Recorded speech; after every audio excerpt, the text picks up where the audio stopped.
Rondo, I finna slam dunk. Get big on you fake pumps. That pump ain't no fake pump. Bitch fell for the pump fake. Got him talking like first take. Get it right on the first take. Hit the hole in the first. Another episode of Sit Down with Slim, man. I got a special guest in the building. My dog Kipp, man, a.k.a. Quad and George Pops, man, the OG. Man, I literally, right before you came over here, I was just talking about George because I was having a conversation with some guys about school systems, and they was telling me, they was like, yeah, man, you know, like, a lot of teachers don't care about their job or whatever, and, like, it really don't matter what school the kids go to. And I was talking about George. I was like, George one of the guys that care about his job, and, like, we need more male teachers like that. You know what I'm saying? Because, like, schools like, what school you went to? I went to Laney. You went to Laney? Yeah. Okay. I don't know Laney numbers, but I know Josie numbers. They got like a 5% proficiency rate in math. Yeah. And that's insane. Thing about it, man, I read something recent about that, you know, just talking about Richmond County versus Columbia County. And yeah. I try not to do those comparisons between the two, though. I know, but you have to, man. You know, you got to look at what's real, you know. And it's crazy because, like, I was just looking earlier today at one of George's students in his classroom and how the respect they have for him as a teacher, and then as a man trying to bring something and enhance their life and their education, you know. I think it's because he can relate to them more. Yeah, he definitely can relate to him, man. It'd be funny every time they have to turn their phones in. I don't know if they taking a test or they got something going on, a pop quiz or whatever. But that'd be funny. He had them tests. He had them phones stacked up. Like telephone, man. Yeah, I meant to ask him too. Like, he be taking Apple Watches too. I'm like, they be trying to cheat on the Apple Watch because that screen ain't nothing but like an inch. But that's still respect. Yeah, because you that they allow that. I'm not giving you my phone. I'm not doing this. You know, they respect that he got their best interest at heart, and I like that. Did you happen to see the video of the substitute teacher that took the kid's phone and they got into a fight? Yeah, I did. Yeah. What'd you think about that? Because a lot of people was like blaming parenting and all kind of crazy stuff. Yeah, man. You know, it's an unfortunate situation, first of all, but the student that got in that teacher's space, and, you know, she kept telling him to go. But it's almost like human nature, man. You're gonna strike back if you attack. Mm-hmm. You know, so it was one of them situations. The job went out the window at that moment. You know, it was about self-preservation, rule number one. You know, so like I said, it was an unfortunate situation. I hated to see it. You know, and then it can send a bad message out, like a subliminal message, saying that it's okay to do that to another group of kids somewhere else in the nation, because, you know, of course, it went across social media. So I hate to see stuff like that, man, because there's always another avenue you can take to not have to get to that point. Yeah. Yeah. How you felt about a lot of people blaming the parenting on that, though, saying that things like that only happen because parents not doing their job? Well, it's funny you ask that, because it's amazing how, as a people, man, the first thing we could do is blame. Yeah. Instead of just assessing the situation, paying attention to what actually happened, what transpired, and then sometimes, man, it's better to not say nothing at all, you know, because a lot of times situations it's not your business until you make it your business. So correct. Situations like that, sometimes you can hold judgment because you don't know the whole story. There's always two sides to every story. So that plagues us as a people, man. We quick to point the finger at this person, point the finger at that person without checking your own household. That's a problem. I meant to ask you too, and we're gonna get into you and your story too.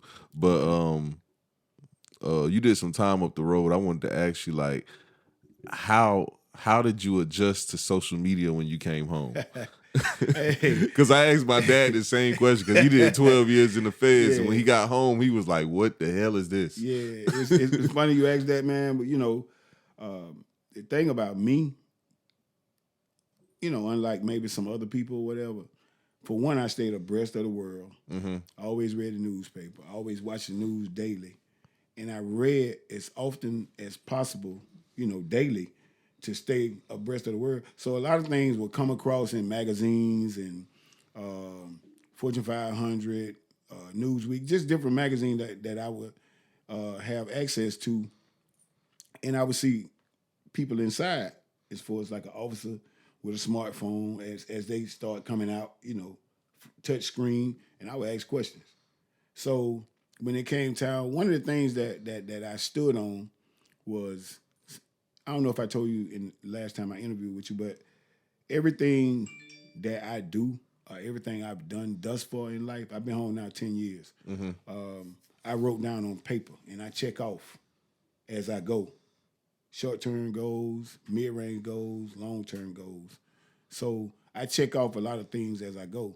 And back to relating to that question was, when I came home, I had wrote on my notes that I would not get involved with social media for 1 year.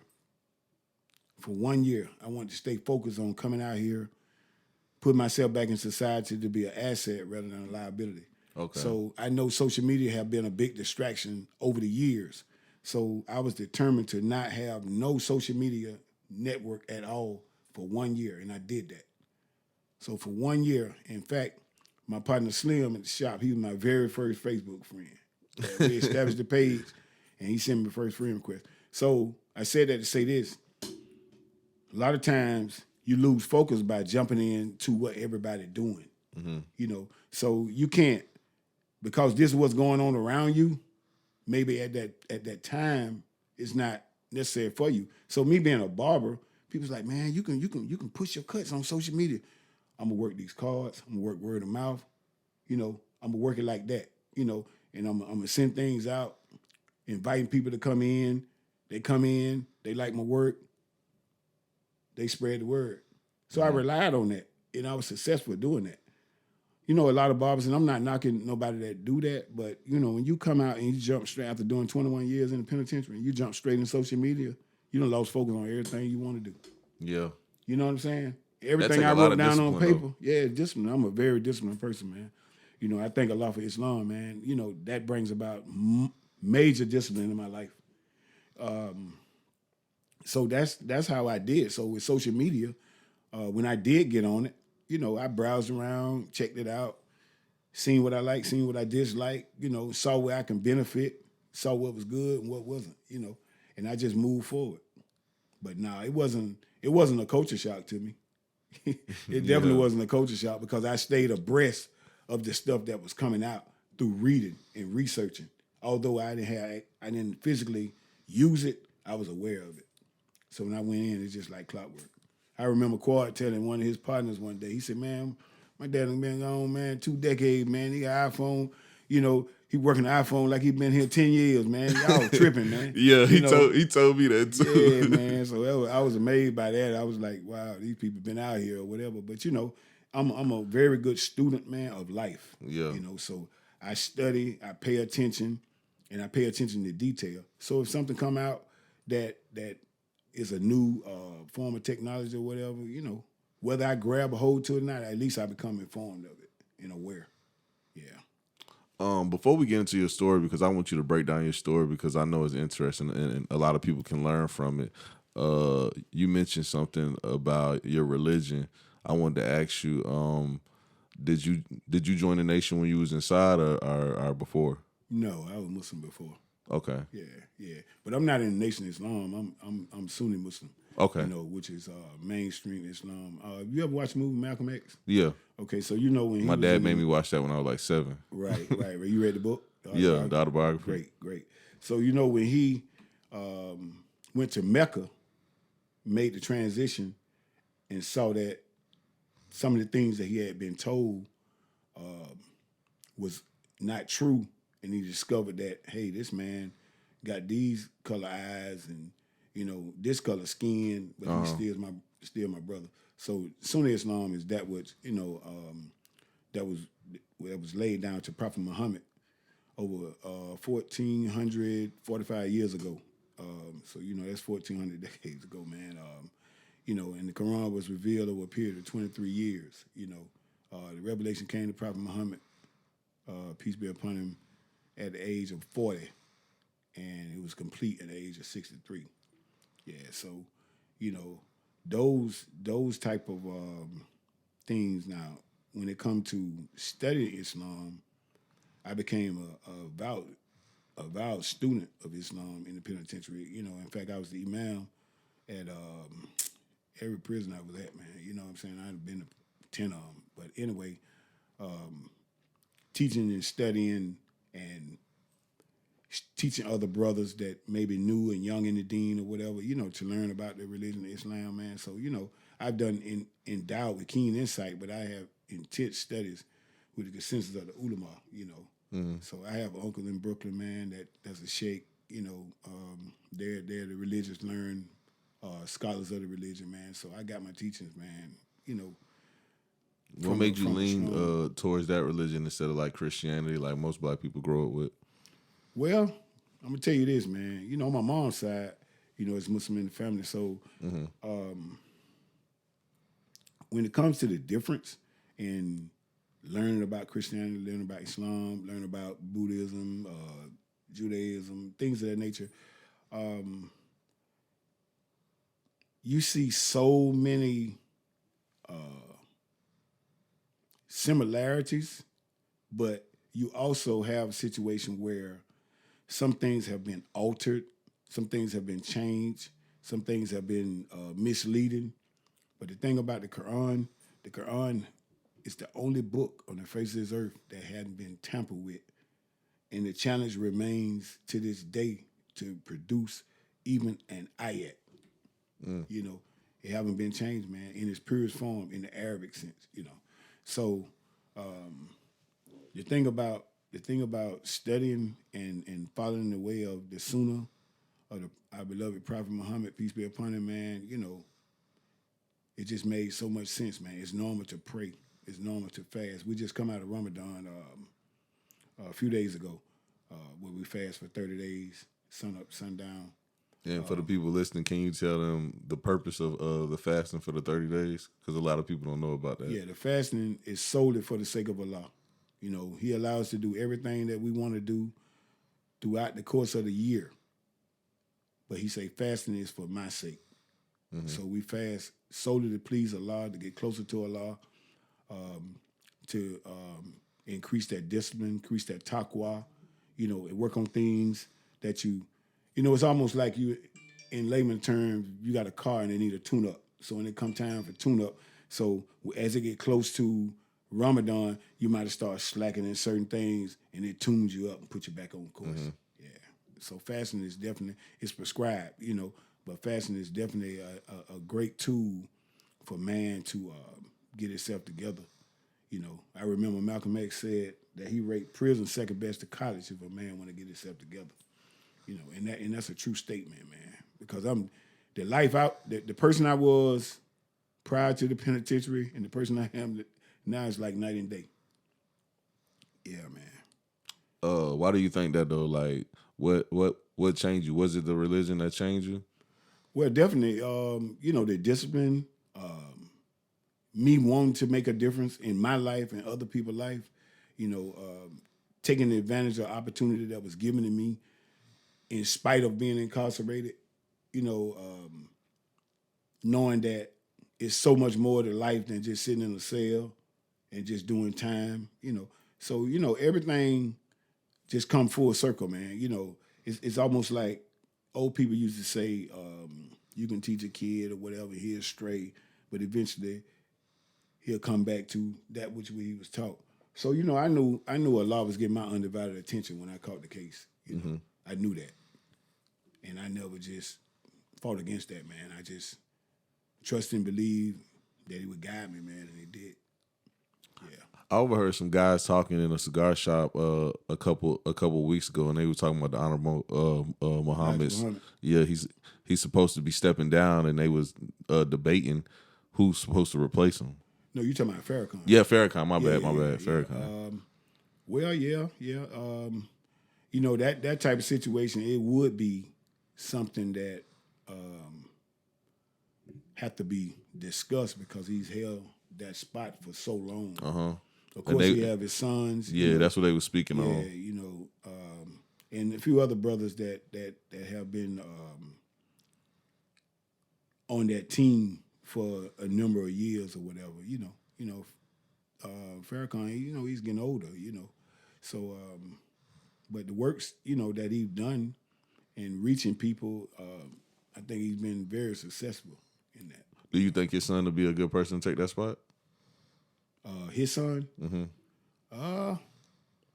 Well, when you right there with your pops, man, all them years, it's almost like you're a mirrored image of him. So yeah, you pick up a couple things. Right. So he definitely would definitely be one of the ones that I feel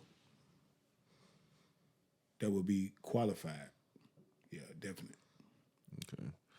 And now let's get into your story. Let's kind of start from the beginning, like where you grew up at and where you from, and how things was. Yeah, I'm right here in Augusta. I grew up on one of the most popular streets in this city. And what's that? 9th Street. Yeah. James Brown Boulevard now. Yeah, okay. Yeah. It was 9th Street then, man. Anything and everything that going in the world went on 9th Street. Of course, Apple Valley, South Side, were places that I come up in as well. But 9th Street was different, man. You had everything that go on: pimps, hustlers, robbers, killers, players, prostitutes, homosexual. Everything went on 9th Street, man. And being a young kid, seeing that stuff, it can shape and fashion your mind in a way that you can't even imagine. You jumping off the porch early, man. You in the middle of everything. So, I mean, can you imagine 8 years old, you seeing a man brains get blowed out right in front of your face? Mm-hmm. Hey, that's just a thought of what goes on around that, man.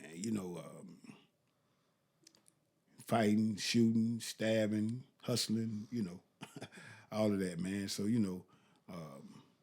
it's kind of, I won't say it's hard to evade it, but a lot of that stuff in you, man, it's going to come out you. Yeah. You know what I'm saying? You've been exposed to it at a young age. Yeah. So you always stayed in the downtown area? Yeah, I did until my granddad passed in going to my 12th grade year, and I ended up going to the Valley. And I went in the Navy. I went in the Navy after high school or whatever. But I was in the inner city majority of my life here. So of course when I went in the Navy, so I was gone, man. I went to California, and of course I didn't travel the world. What made you join the Navy? Well, man, to be truthful with you, man, like guys in school used to be in the ROTC and stuff like that. I used to laugh at them, man, with the uniform on and stuff, man. And you can't do that, man, because they come right back at you. I always played ball growing up, man, football, baseball, and basketball. And I broke my knee. And when I broke my knee, that kind of took a detour on the direction I take. So going to my senior year, man, I knew that I was going to have to make a decision, what I want to do with my life, whether I can go to college or whatever, So I talked to, recruit. I knew I wasn't going in the Army. I knew I wasn't going in the Marines. So, I was a real, pretty intelligent guy. So I knew I wanted to go in the Navy or the Air Force. But the Navy ruled out because I knew I wanted to travel and see the world. So I actually went on a delayed entry program, man, and the rest was history, man. I left 2 weeks after graduation. Yeah, I left the day after my birthday, man. Yep, June 26th. And that was it. That was the beginning of a new me, Did the Navy change you in any kind of way? Nah, man, not really. Military can change people or whatever, man, but it's a job. They tell you it's not just jobs in the adventure. It's a job, but at the same time, when you go in there and you get a job, I worked in finance and accounting. So I was the person that paid you. I worked like in the bank. So I was always the one that took you had a good job, then. You had a blue collar job. Oh yeah, for sure, man. Yeah. Although white collar, I mean. Yeah. I went to school in Ridley, Mississippi. I went to California to ship But I was stationed in Orlando prior. I went to basic in Orlando. So, you know, when you get to your duty station, you just work every day, just like a regular job, and you get off, do what you do. So, you know, of course, I'm a street cat, man. So, you know, I was in the streets of California, man. What year was this? Man. I went out there in '83. Okay. Yeah, I was out there when crack first hit. Yeah, crack wasn't even on this side of the world yet. Yeah. Yeah. They showed that in that new show, Snowfall. I thought it was interesting how crack cocaine. Yeah, I was out there when he was doing his thing, man. Ricky Ross, Freeway Ricky Ross. How was that? Like, did you see the transformation in the streets from where people you knew was getting hooked on it, and you could walk down the street and see them? Oh yeah, no question, man. Yeah, that was crazy, man, because you know that was like a monster, man. You know, it just steal you in like a thief in the night, man. You know, and when you look back at it and say, wow, man, you know what I'm saying? You know, it's kind of like when it came, it swept people in the nation by storm all over the world, you know. Yeah. What do you think it was about that crack cocaine? Drug oh, because it was cheap. People could get and would do anything for it. I mean, anything. So what was it before crack then? I mean, cocaine and weed, heroin. And that didn't have people you had you know, because people use cocaine like recreational use. Yeah. You know what I'm saying? You had CEOs and probably doctors and lawyers using, you know, cocaine or whatever. But, you know, of course, marijuana was around. But, you know, you had situations where when crack hit, man, it was a cheap high. And people was going after it, man.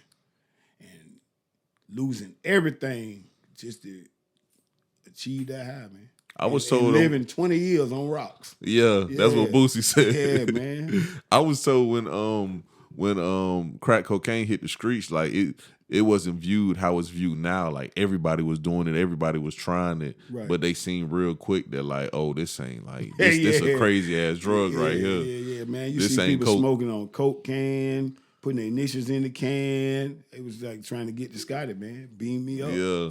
Yeah, man. So was it viewed as like something cool when it first came out? No. It ain't never been cool. Oh, okay. Yeah, for a hustler, yeah, but not for no. Crack was whack. Whitney said that. Yeah. That made sense what she said. Yeah, crack was whack, man, you know. But, you know, I would take your word for it because crackheads told me it was cool when it first came out. I will say this, man. I know a lot of people that did venture into that world got out of it immediately and went on with their life. You know what I'm saying? They realized that, hey, you know, I'm about to lose it all, you know. So I do know people that did venture into that world and then they got themselves together. Yeah, by way of either going to prison or going to rehab or just turning their life to God or whatever, you know. But I do know people that was down bad that turned their life around and they doing well today. Yeah. So that's one hell of a drug for real, though. Yeah, man. Yeah, man. Man, listen, bro. People would, in that era, man, they would do anything for that drug. Anything. That's crazy. Yeah, man. So, how long did you stay in the Navy? I got 10 total, man. 8 active and 2 reserve. Oh. Yeah. You was halfway there then. Why you didn't stay for the other 10? Hey, man. Them negative influences, man. I was in them streets, man. So, you know, you feel like that's in the way. So you go that way, you know. So the whole 10 years you was in the Navy, you still was in the streets? Come on, man. Hey, man, I ain't staying on that ship. Yeah. I'm going to be on that ship when they go out to sea. I'm finna get out of here. From the beginning, when you growing up on 9th Street, what had you interested in the streets? Was it just because that's all you seen, or was it just something that just always fascinated you? Well, I always liked the players, man, and the hustlers. I always liked them, you know. Yeah. The fly cats, man, you know, that was always my thing. So, you know, I always in the dressing, you know, and I'm always trying to make some money, man. Is it like one person that you seen growing up and you was like, man, I want to be like him when I grow up? Like when you was like a little kid? Well, there was a few cats, man, that I kind of idolized. You know what I mean? Mm-hmm. I idolized them, man, and I watched them real closely. And these cats knew I was watching them. And so, you know, when things change, man, you know, it's like they knew. You know what I'm Yeah. saying? Yeah. Did you have that moment where like the people you used to idolize, you was that guy that people idolized, and those guys kind of fell off the horse? Did you ever have that moment? Yeah, it's sad, man. But yeah, it's like that, man, because sometimes cats end up getting caught up in their own world, you know? Yeah. Yeah.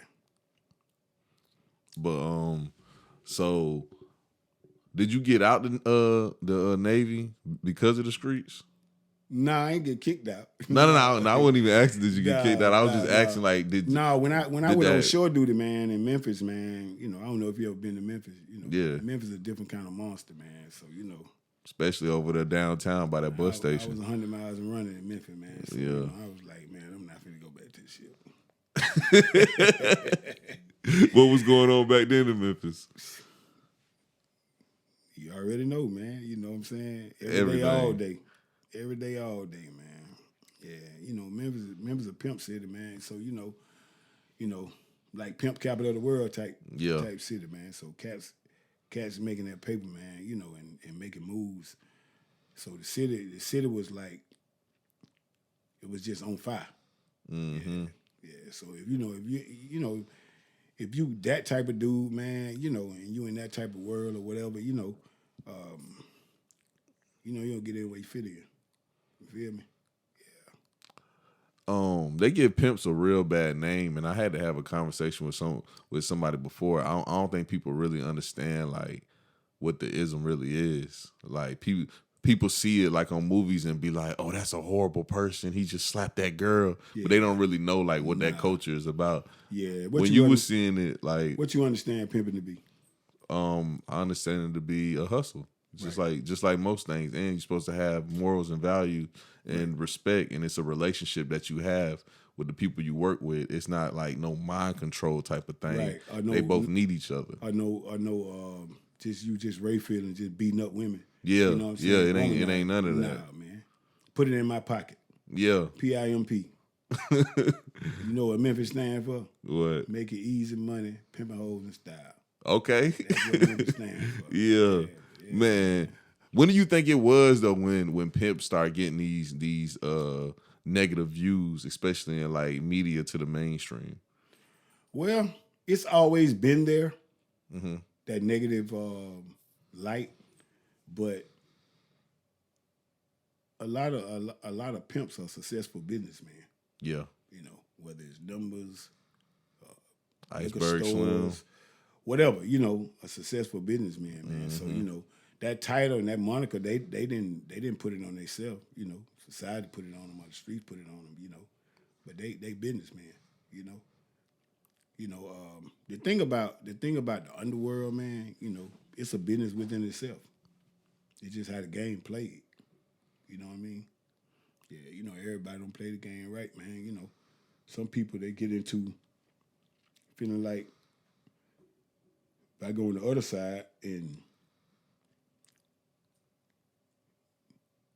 give these folk $1 million worth of information, I'm good. But you got to stand in the mirror every day and look at yourself, and you're a real sucker. Yeah. You know what I'm saying? Mm-hmm. Yeah, man. You know, you hit a turn, snitch to get stitches, or, you know, this, that, or third, or whatever, man. But, you know, if you a man, and you stand on what you stand on, man, you know what you sign up for when you get involved in it. You know what I'm saying? Don't you think it's crazy how nowadays we having these crazy conversations about what is snitching? Like the lines is blurred and it's like people don't know what it is no more. Yeah, that's crazy, man. Yeah, that's crazy. I stay away from them type of people, man. I stay away from them type of people, man. What do you think about like the people that try to justify it and be like, well, if you a civilian, then it ain't snitching?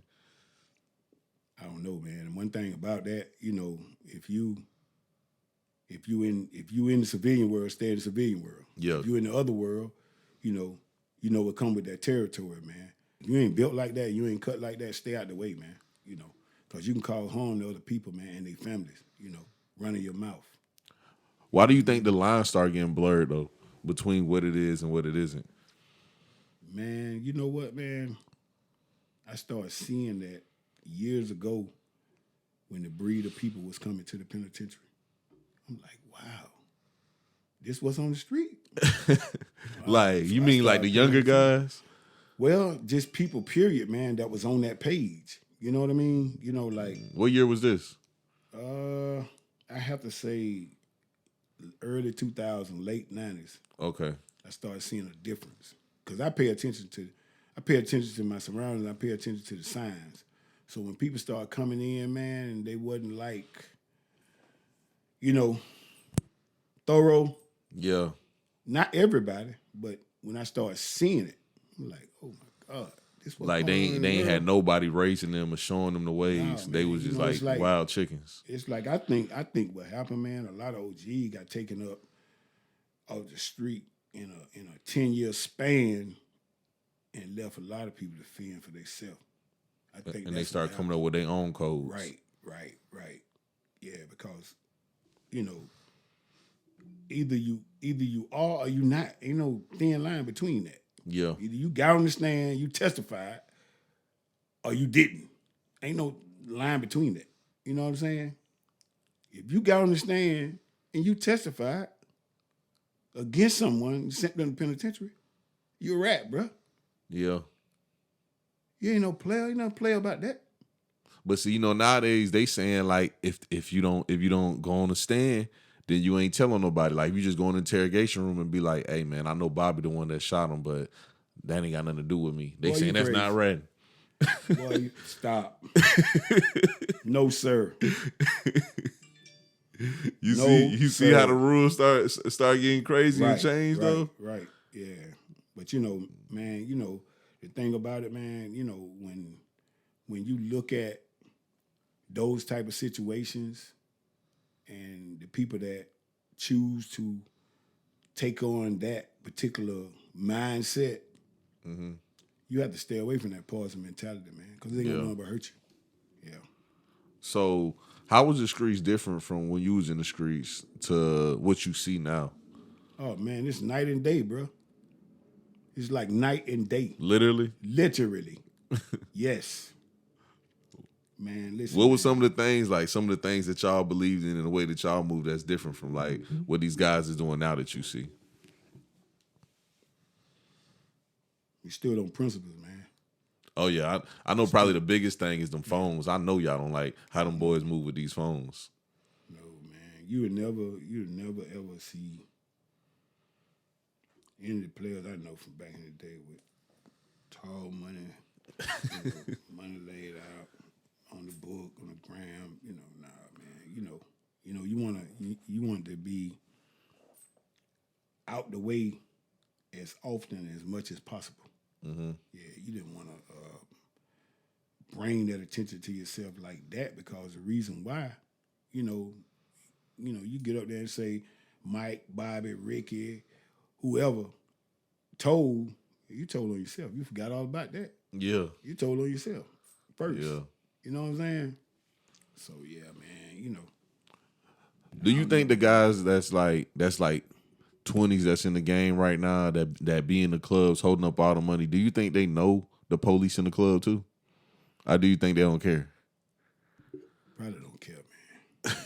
Probably don't care. Because I think that all the time, because I do photography in the club, Yeah. and I'm looking at them guys and like, is the security guards is obviously police. Then you look in the crowd, it's like 4-5 police officers in there too. Right. You know what I'm saying? But they off duty. And they staring right at them guys. I'm like, dang, do they care? Yeah, man, them folk be taking pictures, man, be recording. They got a job to do it well, so, shit. How many you saying now? 5 or 6? It's gonna be about 3 or 4 armed security guards. That's obviously the police. Then it's gonna be about another 4-5 in the crowd that police officers just by how they move, how they stand. Yeah, it's time not to even be there, man. You know what I'm saying? You ain't got no business even being there. Yeah. Yeah, because you'll see them same pictures again. Mm-hmm. Yeah, you get in that interrogation room, you get in that courtroom, them same pictures they didn't took, you'll see them again. And you be like, damn, when this happened? Yeah. Yeah, man. So, you just got to be smart, man. You know what I'm saying? But at the end of the day, man, the risk just ain't worth the reward. When The risk just ain't worth the reward. When you have those kind of revelations about what you just said about the risk not being worth the rewards? Was it before you got your time or after? No, I just, as you get older, man, you get wiser and you mature, and when you look back at your life and you say, okay, what would I have done different? Or could I have done something different? And you realize, man, that, when you apply yourself, man, and you go for it on what it is that you're trying to achieve, the only thing stop you beside God is you. Mm-hmm. You feel what I'm saying? So a lot of times, man, the flair, the glitter, the glamour, that stuff is appealing, is attractive, but it's a penalty behind it. You see what I'm saying? So future tense, when you have a situation where you move forward in a direction that's conducive to your growth and development, you tend to fare better. You know what I mean? Mm-hmm. Yeah, you tend to fare better, man, because when you caught up in the glamour and the glitter and the fame and the fortune and stuff like that, man, you ain't thinking with a clear head because your life just moving so fast. You don't have no time to ponder and reflect. And that's what I love, man. Allah tell you in the Quran to ponder and reflect. And I do that a lot. Yeah. Yeah, man. You said something interesting about the risk and the reward. So you went to court for the charges that you face, and they sentenced you to how many years? Life plus 5. Life plus 5. You said you did 21 years, Right. and you made X amount of money in the streets. Do you feel like, personally, the risk was worth the reward? No. And why not? If I could do it all over again, wouldn't go that direction, bro. Do you feel like that's how life works, though? Like, if you take this risk and you get this reward, that the consequences is going to follow it? Or when you're in those times, do you feel invincible? Like, it's never going to be no consequences to it? In the middle of that time, yeah, you feel untouchable. Mm-hmm. Yeah. As you elevate, you feel untouchable. Yep. How you feel about it now, though? The thing about that, man, like I said earlier, God have a way of getting your undivided attention. Some people get that opportunity. Some people don't get that opportunity. Mm-hmm. And you have to pay attention. When you get that opportunity, you got to take advantage of it. And that's what I did. I took full advantage of that. Yeah. When I went in, man, I played ball my first 3 or 4 years on the state basketball team. I went to college at night. I went to Mercer, man. I got a degree in Human Resource Administration, minor communication. I got a welding trade, brick mason trade, barber and carpentry trade. And of course I became a motivational speaker. But the thing is, man, when you take the advantage of those type of situations, it broadens your horizon. It expands your scope. So you see life from a whole different set of lenses. Mm-hmm. You see what I'm saying? The tunnel vision is released. You see life from a total different set of lenses. And when you see life and view life like that, man, if you don't act upon it, it's your fault. Yeah. You don't act upon it, it's your fault. Because at the end of the day, you lose, man. I don't like to lose, man. You play a game to lose, man. I don't like to lose. So, I'm a winner, man. A winner never quits and a quitter never wins, man.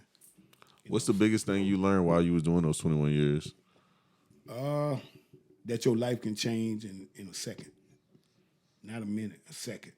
Was you like accepting on the time you was getting, or was you like kind of angry and bitter towards the beginning?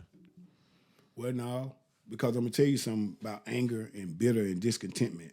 When you get angry, upset, bitter, or discontent about a situation that has happened to you, that you may have placed yourself in, then now you hindering yourself from moving past that and increasing your growth and development.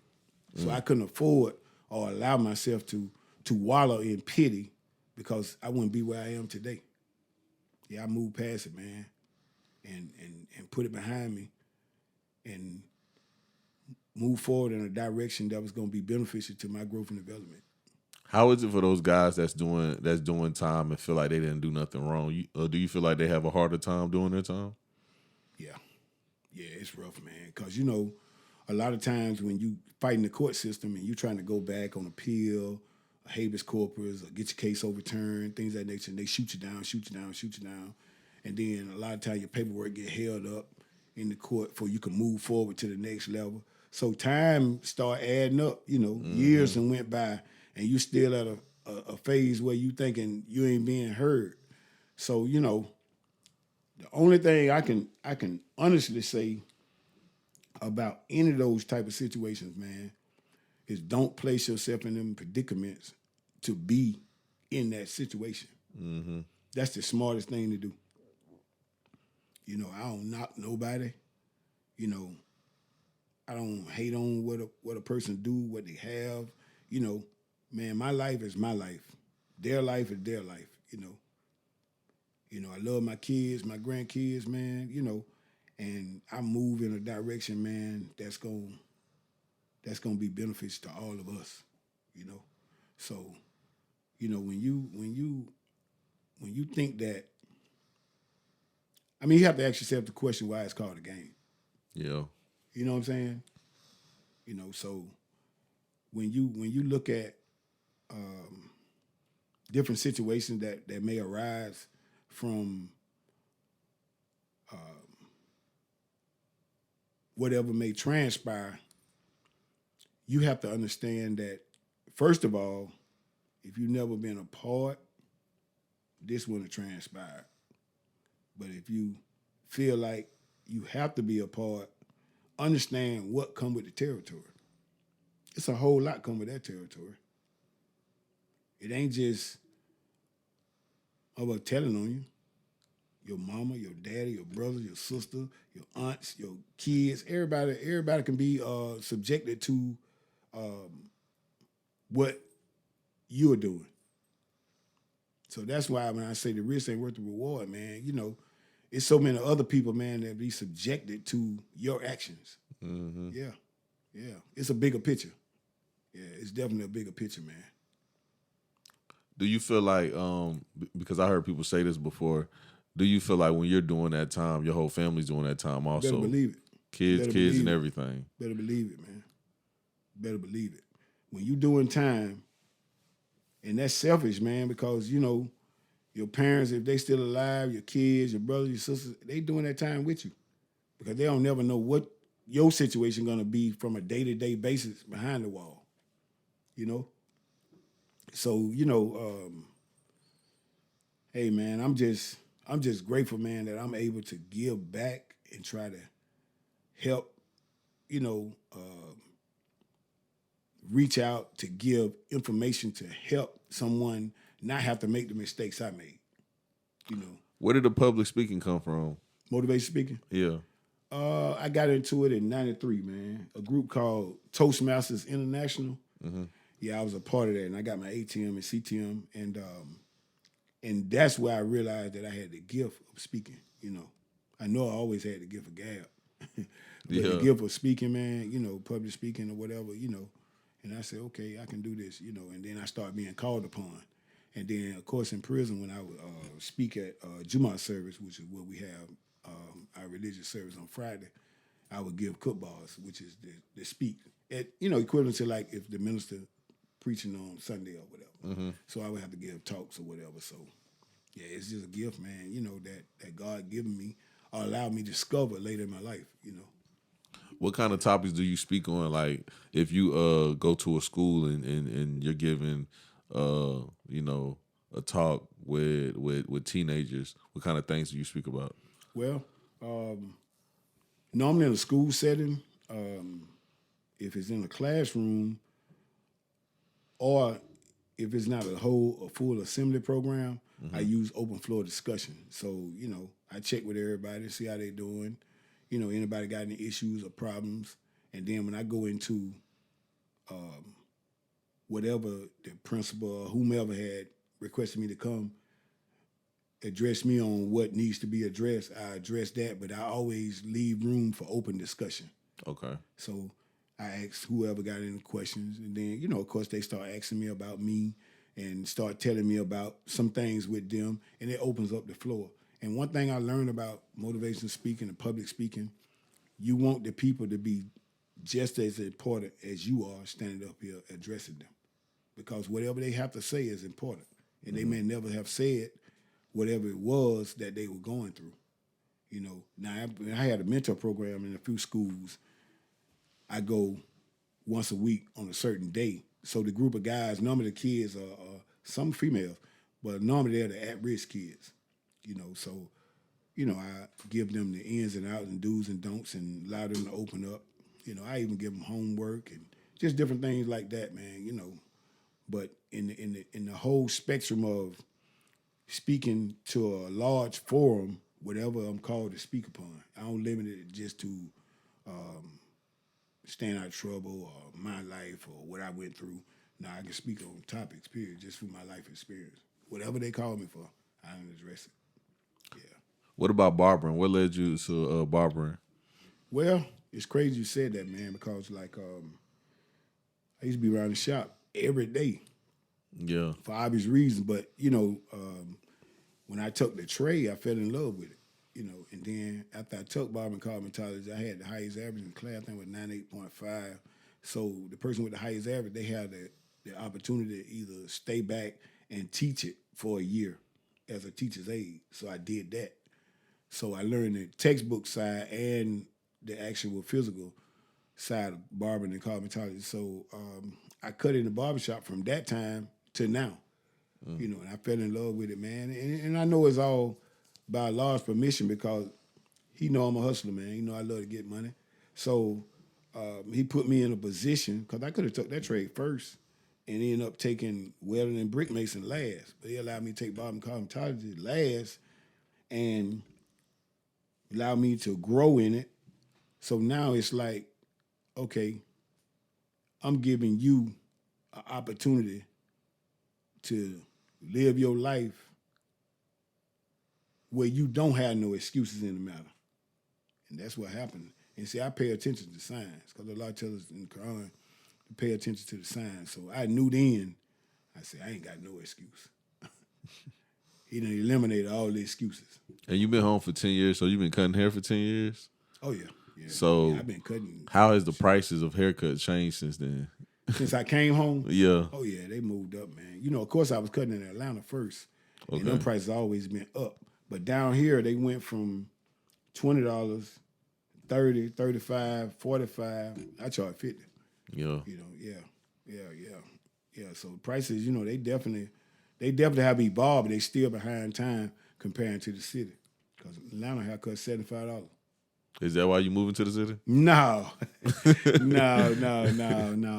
You know, full-time motivation speaker, man. Yeah, definitely. That's the next step in your life, though, to do that full time. Right. And where's the barbering gonna? Celebrity. Where's it gonna play at? Celebrity barber. What made you want to take that move? Here, man, being here, the time frame that I've been here, man, it's just no more growth and development for me here. Yeah, I'm just stagnated here. So I had to move forward, man. Yeah, definitely. How you feel about it? Because I know you used to moving around because you was in the Navy. You said you was in Atlanta before, but you know now you got kids and grandkids. How you feel about moving away? Well, it won't stop me from being with them. It Yeah. won't stop me from seeing them and spending time with them. You know, it's just now my kids got their lives in order with their own families. So you know, it's nothing older me here. You know what I'm saying? So, you know, I look forward to the challenge. You know, I look forward to being an asset in that environment. And, you know, at the end of the day, I love Atlanta. Yeah, I love Atlanta, man. What you love about Atlanta? Hey, man, I'm home. You know, just, you know, I've been in major cities for so long. So kind of like the opportunities that's there or any other metropolitan city are so far greater than just being here, you know.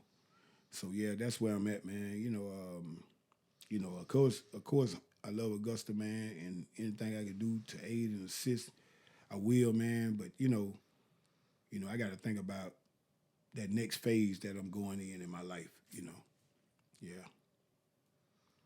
Are you excited about that though? Yeah, definitely. Yeah, definitely. Yeah, definitely. How is it gonna be being in Atlanta now versus when you was there before? Well, I have a lot of connections in Atlanta, man. A lot of resources.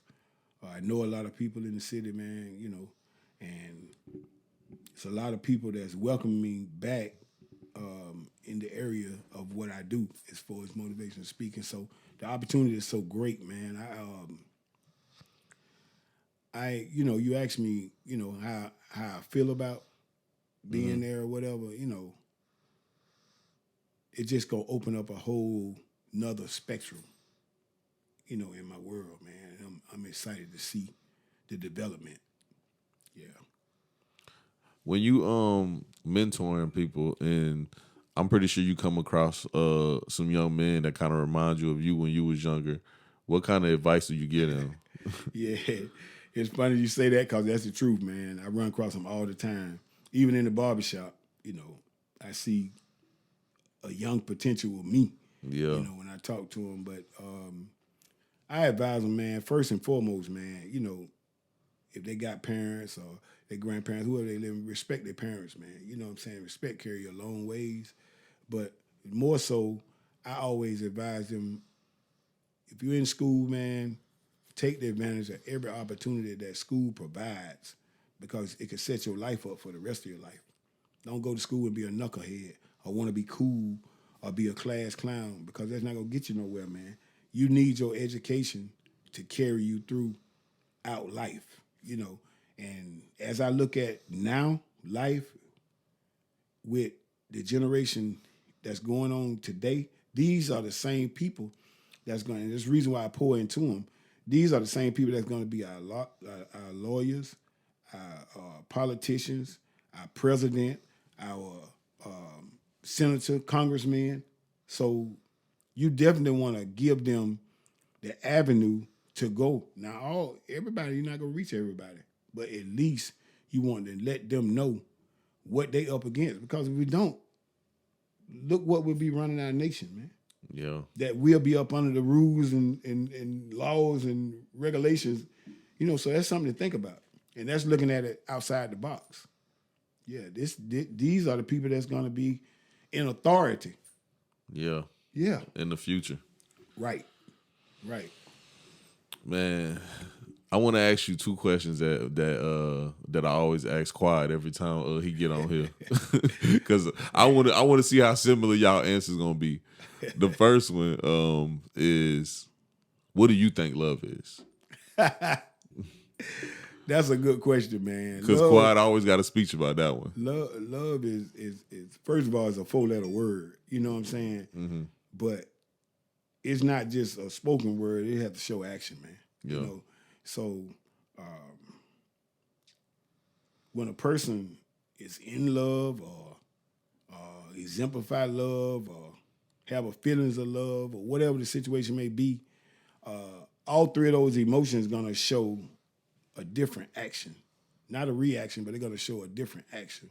So I think love is something within an individual inwardly that he choose or not choose to express towards a person or a group of people, family, whomever, But it's something that comes from within. It ain't something that just automatic is a given, And just like relationships develop, you get with a queen or whatever, and y'all develop a relationship, and y'all fall in love or whatever, or things of that nature. But just on saying I love you, or just on saying her saying she love you, that's just not enough to sustain the relationship.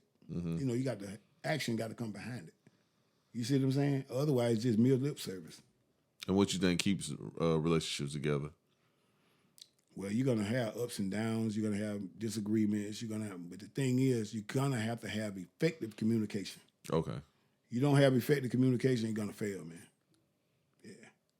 You don't have it, it's gonna fail. All right, second question, and it's the perfect question to end with, is what do you want to be remembered by? Oh man, I want to be remembered by as an individual, man. You know, I don't want to be known for nothing that I've done in the past as far as like the negative things in life. I want to be remembered that I tried that. I tried to help people do better with their lives. I tried to give people insight on values and principles and morals that they can carry throughout life. You know, yeah, I don't want to be remembered as no baller, none of that. You know what I'm saying? No boss, none of that. You know, none of them accolades don't have nothing. I was a person, man, that was God-fearing, that wanted somebody to do better with their life, just from me giving them knowledge that God have given me. Because all the knowledge that we have, and people don't understand this, but I do. All the information and all the knowledge that we have is a beautiful loan from Allah. You know what I'm saying? All the knowledge and information that we have, it's a loan and a blessing from Him. Some people are not more knowledgeable than others, but it's a beautiful loan from Almighty God, man. You know? And that's the way I view that. You know, knowledge, we use the term wisdom, knowledge, and understanding. But we have to know that wisdom is the effective use of knowledge.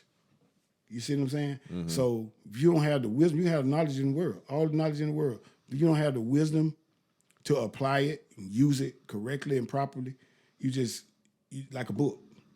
You know, the information there, but it's not being used. You see what I'm saying? Yeah. Yeah.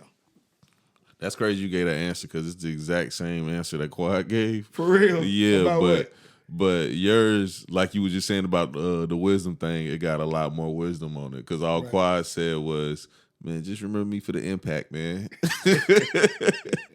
But it's the same answer you gave, though. Man, he is my son. He just worded it differently. He like, remember me for the impact, man. Don't remember me for all the, all the crazy stuff, man. Just remember me for how impactful I was and how, how I cared about people. Right. That's how he answered it. Right. I might insert that part too right there. Yeah, well, he's definitely my son, man.